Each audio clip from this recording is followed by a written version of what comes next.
Қайырлы күн достар, қалайсыздар? Менің арнама қош келіпсіздер. Бүгін біз сіздермен қазы бургер дайындайтын боламыз.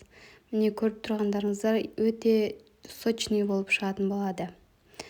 Ол үшін бізге ең алдымен осылай ашыған сүт, содан соң қайнаған су, қатты ыстық болмау керек, содан соң 1 шай қасық тұз керек болады. 30 грамм дрожжимізді қосып, белектен өткізілген ұнымызды салып, араластырып, қамыр дайындайтын боламыз. Міндетті түрде ситодан өткізіп алыңыздар, түйіршіктер қалып кетпеу үшін.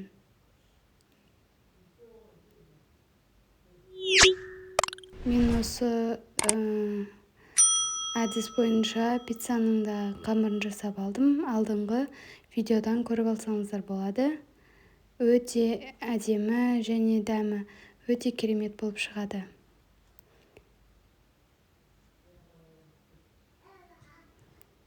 Бізде 250 грамм су мен сүт болғандықтан, сол үшін 450-500 граммдай ұн кетті. Енді ұнның тығыздығына байланысты. Міне бізде уже қамырымыз көтеріліп дайын болып шықты.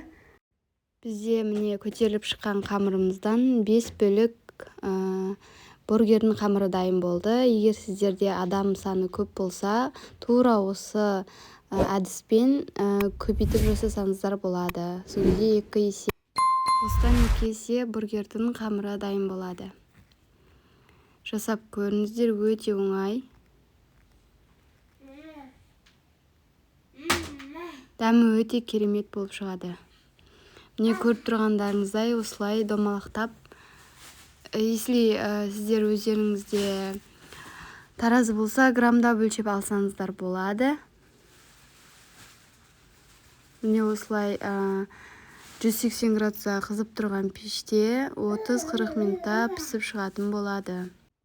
Қамырларды осылай листке орналастырып алған соң 5 минутқа бетін жауып тындыруға қойсаңыздар болады. Содан соң осылай үстін басып, сидана мен күнжітті қара және ақ түрін бетіне сеуіп шықсаңыздар, өте әдемі көрінеді. Ол үшін ең алдымен жұмыртқаны жағып аламыз. Содан соң не көріп тұрғандарыңыздай қара мен ақ түсін араластырып, біріктіріп сеуіп алдым. Ол өз қалауларыңызға байланысты, сеппестен өзін пісіріп алсаңыздар да болады. Менде 5 штук бургердің қамыры шықты. Міне піскен түрін көріңіздер, өте әдемі болып піседі. Іші де өте күшті болып пісіп шығады, уайымдамаңыздар. Мен ортасына қосатын барлық заттарды алдын ала кесіп турап алдым. Міне кетчуп пен майонезді араластырып, біріктіріп, осылай жағып алатын боламыз. Содан соң ең бірінші помидорымызды,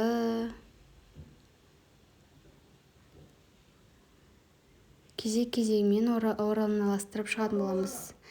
Менде салаттың листья болған тұғын, бірақ мен оны қойып ұмытып кеттім. Егер сіздерде бар болса, қойып жіберсеңіздер, өте дәмді болып шығады. Міне дәмі керемет, созылғыш болып шықсын деп сыр қосып жібердім. Ол өз қалауларыңызға байланысты. Содан соң бізде тұздалған қиярымызды ортасына салып, дәмділігін келтіру үшін тағда әдемі болып шығу үшін осылай қосып жібердім. Содан соң осылай дайын болған бургеріміздің беткі жағына да осылай кетчуп пен майонез араластырып, жағып алатын боламыз. Содан соң бетін жауып, 5 минутқа микроволновкаға салып алсаңыздар болады. Дәмі өте керемет, сочный болып шығады, аз болсын.